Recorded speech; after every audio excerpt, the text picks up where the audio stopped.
La sanación interior en la vida de los santos.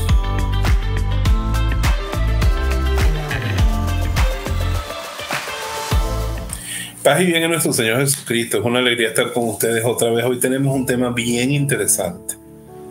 La sanación interior en la vida de los santos. Los santos no nacieron santos. Antiguamente, la leyenda dorada de la Edad Media decía que los bebés los viernes no mamaban el pecho de su mamá porque estaban ayunando. Pero eso es muy dudoso. Eran niños, eran jóvenes, eran adultos como nosotros y ancianos como nosotros. Y estuvieron expuestos a las mismas cruces y dolores que nosotros. Y una de las cosas que tuvieron que desarrollar en su vida fue la sanación interior, porque estaban heridos como nosotros.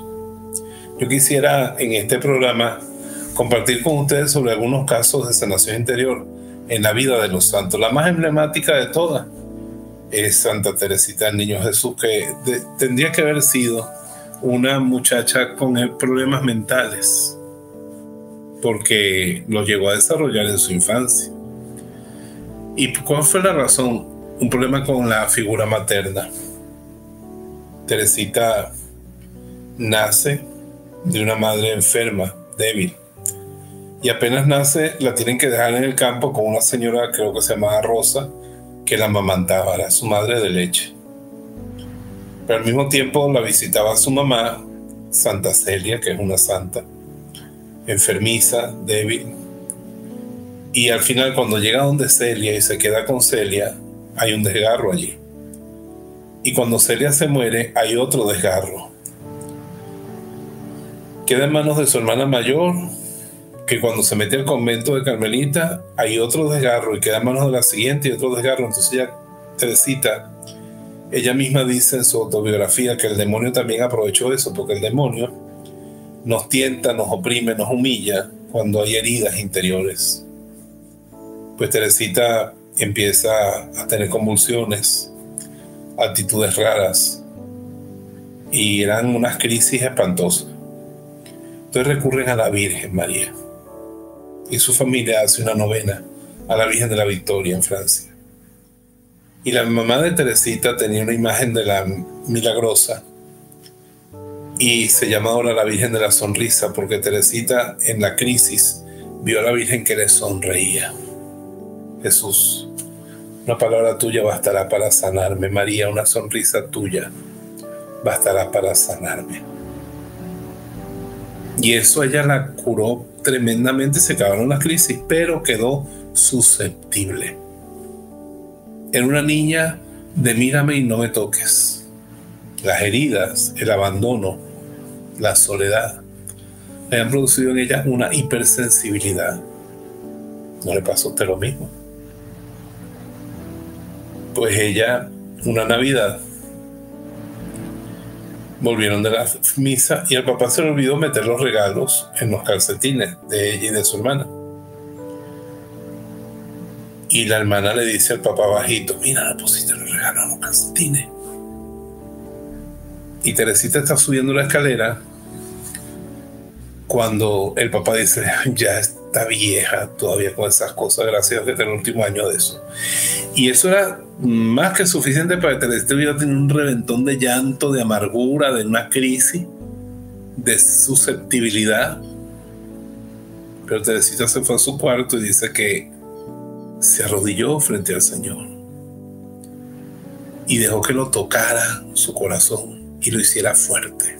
Y dice, y en ese momento comenzó mi carrera de gigante. Dejó de ser susceptible. Y cuando bajó de su cuarto con una sonrisa, sin crisis de llanto, y tuvo una feliz Navidad en vez de una amarga Navidad por el carácter de ella, comenzó la vida de santidad de Teresita. Entonces tenemos que preguntarnos, Señor, yo también estoy llamado a ser santo. ¿Y qué heridas tendré yo en mi vida? ¿Qué limitaciones, qué traumas que me impiden a mí vivir los frutos del Espíritu? Amor, alegría, paz, dominio propio.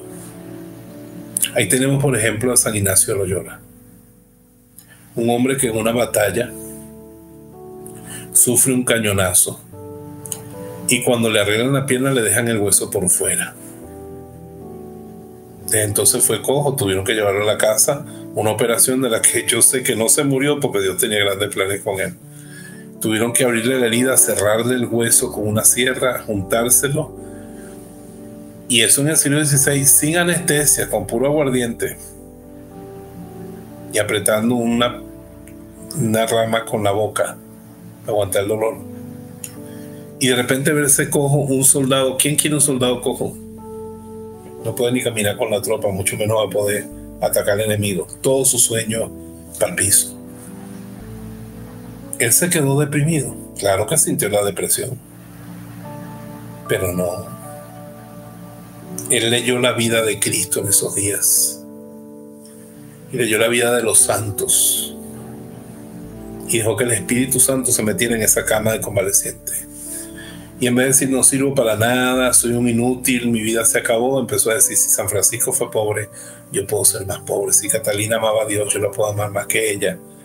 Si Domingo predicaba, yo puedo predicar más que él. Y más bien viendo la vida de Cristo y de los santos, se convirtió en San Ignacio de Loyola, un capitán, no de los ejércitos terrenos para los que su pierna coja lo viene habilitado, sino de la compañía de Jesús, el ejército de Jesucristo. Y así tenemos escenas de tantos santos. Santa Gemma Galgani, una mujer que perdió a sus padres después de estar en una posición acomodada, terminar en la difícil situación de ser una recogida. Una niña que no tenía padres y que por eso la acogieron por caridad en una familia. Le tocaba sufrir, tuvo tantas enfermedades Santa Gemma en su vida. Ella, como vio que el dolor estaba en su vida, en vez de amargarse, hizo un pacto con el dolor. Y dijo, yo voy a aprovechar el dolor. Yo voy a vivir el dolor. Y mi dolor lo tomaré como cruz. Mira las cosas sorprendentes en Gemma. Era su sonrisa, su alegría. Y por no haber cedido a la amargura, sino haber tomado una actitud de sanación interior. Llegó a tener tanta sensibilidad con Jesucristo que siempre se sentaba en el último banco de la iglesia. Iba a comulgar y se devolvía para el último banco. Y un día le dicen, pero Gemma, tú que eres tan devota, ¿por qué no te sientas delante? No, ustedes pueden soportar ese calor, yo no sé cómo hacen. ¿Qué calor? Si es invierno, la iglesia está fría. No. El Santísimo emite un calor que yo de cerca no lo soporto. Tengo que hacer un esfuerzo cuando voy a comulgar.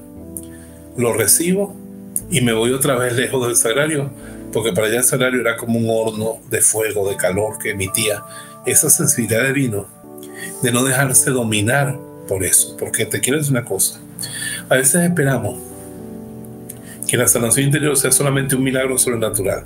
Cristo pasó la mano y me sanó, ya no me duele, yo cambié. A veces Dios tiene que hacer esas cosas. Yo recuerdo gente que en una noche de desespero, ante sus heridas interiores, ante sus deficiencias psicológicas, ha clamado fuerte a Dios y Dios le ha dado una gracia que amaneció bien. Pero normalmente Dios no actúa por portentos, actúa por procesos. Y tú tienes que ponerte, como hicieron los santos, en una disposición de sanación interior. En una disposición de apertura a la acción de Dios que te hace superar los problemas de la vida. Nadie sufrió más que San Juan de la Cruz. San Juan de la Cruz tenía que haber sido un psicópata amargado. Su papá y su mamá son una historia de amor de niño rico con mujer pobre que se casan y son despreciados por la familia rica y llegan a estar tan pobres que el papá se muere de mengua y de tanto trabajo. Y el hermano menor de San Juan de la Cruz se muere de hambre. De hambre se murió el hermanito. La mamá no tenía nada que comer, darle de comer. Y San Juan de la Cruz tuvo que ir a trabajar en un hospital de enfermos de sífilis y de enfermedades venéreas. Y San Juan de la Cruz, mire, me toca a mí esa, de tener un hermanito muerto de hambre, un padre muerto en mi niñez, una madre que no haya cómo hacer para alimentarnos y que yo tenga que terminar en ese hospital con ese tipo de gente. Pero Juan de la Cruz tiene los ojos fijos en Cristo y decide en ese hospital aprender a amar, aprender a servir, aprender a comprender. Se puso en una disposición tal que el Espíritu Santo lo convirtió primero en un fraile súper servicial, súper amoroso, súper entregado, y además de eso un poeta, que es una de las luminarias más grandes de la poesía universal y de la lengua española. Eso salió de un hombre que no se replegó en su dolor, que no se dedicó a masticar su depresión, a darle vueltas y vueltas y vueltas a su desgracia, sino que cogió impulso de toda la tierra que le había caído encima para salir del foso. Para salir del foso. Porque a veces la vida se parece mucho a ese ejemplo de un foso donde caímos y nos echan tierra. Tú tienes dos posibilidades. Una es dejarte enterrar vivo y morirte allá abajo. La otra es ir aprovechando la tierra para ir subiendo hasta que salgas del foso. Y así Gemma Galgani, Juan de la Cruz, Teresa del Niño Jesús, San Ignacio de Loyola, son hombres y mujeres a los que Dios no se la puso fácil, pero ellos supieron cómo afrontar la vida con la gracia del Espíritu Santo.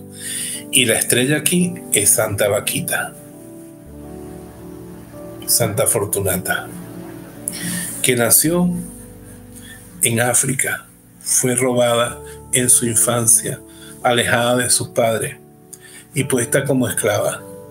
Una vez fue esclava de una vieja loca que le mandó a tasajear el cuerpo con navajas y echarle sal para tatuarla con cicatrices. Nunca tuvo ropa, andaba desnudita, trabajando como un animalito, haciendo trabajos demasiado fuertes para una niña. Pero ¿qué nos dice ella? Que lejos de su papá y de su mamá, de sus hermanitos, de su vida, de su cultura, en la noche ella miraba al cielo. Miraba al cielo. Y veía las estrellas y pensaba, alguien debe haber allá. Y sentía el amor y la protección de ese Dios que después lo vino a conocer. Y llegó a amarlo tanto que se convirtió en una virgen consagrada, una esposa de Cristo. Se casó con ese que ella adivinaba en las estrellas. Y hablando de estrellas, hay una santa que no es una santa católica porque no se bautizó nunca ni pensó hacerlo. Y es judía, Etty Hillesum, una de las mejores psicólogas del siglo XX. Pertenece al movimiento de psicólogos de Jung en el siglo XX, Etty Hillesum. Judía, pero leyó el Evangelio y cayó en un campo de concentración donde perdió la vida en la Shoah, en el Holocausto. Y Etty era víctima de la crueldad del sistema alemán, que quería reducirla a la nada. Esta mujer le daba gracias a Dios que había un agujero en el techo del campo de concentración. Se fue una desgracia, porque se metía la lluvia, se metía la nieve, se metía el granizo, se metía el frío. Pero ella aprovechaba que en vez de estar escuchando la tos, los llantos, el olor a muerto que había en ese barranco, esa barraca donde estaba, ella miraba al cielo y le dice al Señor, aquí en la tierra todo está perdido. Yo sé que nadie nos va a ayudar a los hebreos. Yo sé que vamos a ser víctimas. Pero por ese agujerito veo las estrellas y me doy cuenta que allá afuera hay un orden. Aquí en la tierra todo es un caos. Es el imperio nazi. Pero allá arriba hay un orden que es el que tú sostienes. Hágase tu voluntad en la tierra como en el cielo. En la tierra como en el cielo. Mi tierra como en el cielo. Y llega a decir, en medio de ese horror que fue la Shoah, el Holocausto, podrán quitarnos la nacionalidad, la identidad, la dignidad, pero no nos pueden quitar el corazón. Y cuando yo no los odio, cuando yo no respondo con odio al odio que me tienen, entonces yo estoy por encima de ellos. Esa mujer está en el cielo. Vamos al cielo por el amor y por la gracia. Pero sin embargo podemos permitirle a Dios que nuestra vida no sea miserable. Ponte en una actitud de sanación. Mira a los santos. Ellos lo lograron. Eso es la virtud. Dejar que con la gracia del Espíritu Santo tú puedas ponerte en una actitud de sanación para que puedas superar todo eso que te ha pasado y vivir una vida en el esplendor del Espíritu. Que tú seas una vislumbre de su gloria en la historia que te toca vivir en este mundo.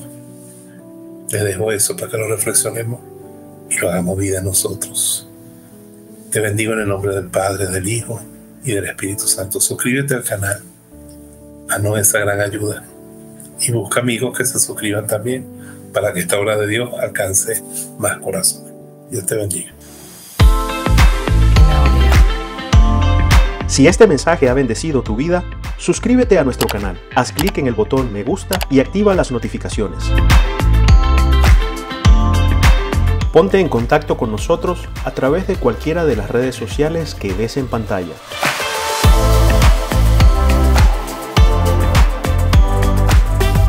Visita nuestra página en internet y no te olvides de orar por nosotros.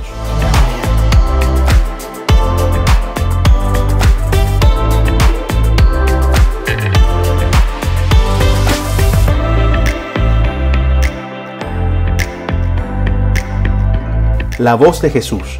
Queremos que la sangre de Cristo no se derrame en vano.